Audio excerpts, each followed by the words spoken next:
Guys, dumating na po yung ating prize. Ayan. Ang prize natin sa pag-games ni Minino. Minino Yum. Very excited na yung ating mga buligit. Hello. Wow. Pero 100 grams ng salmon. Ayan, salmon. Tapos 1.5 kilograms ng seafood. Ay, dalawang 1.5 po pala. Thank you, Minino. Ayan. Happy na naman ang ating mga binding. Ano bang mga binding ako?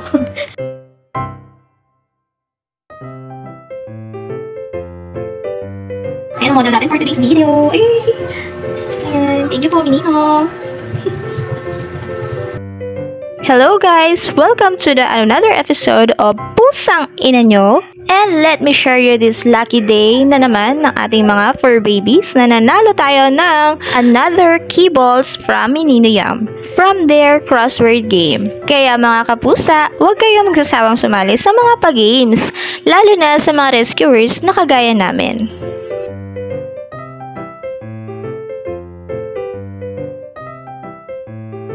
At syempre, hindi po matatapos ang araw na ito kung hindi natin ipapakain sa ating mga babies. Ito na po talaga ang pinaka-routine natin sa araw-araw.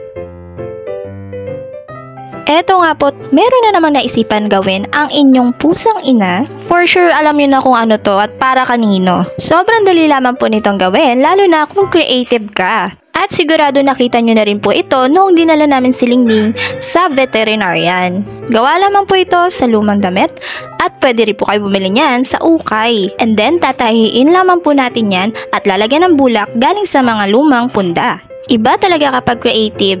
O siya, next time, bibigyan ko lang po kayo ng tutorial kung paano po gawin ito. Flex ko muna kung gano'n nakalaki ang lato-lato ng binata namin tong si Grooty Boy. Buong akala nga po namin ay hindi na kami makakabuhay ng ginger cat. Pero heto po at nagbibinata na siya. Pero bilang isang responsible owner, kailangan na po natin silang ipakapon para maiwasan ang pag-i-spray nila ng kanilang wiwi or pagteteritory.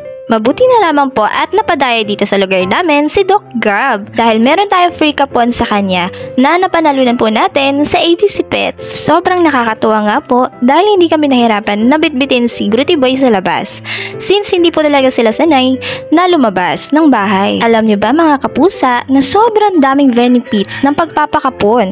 Syempre itatakal natin yan next vlog ni Meowdy. Nakakatuwa nga po dahil maraming responsible pet owner ang dumalo.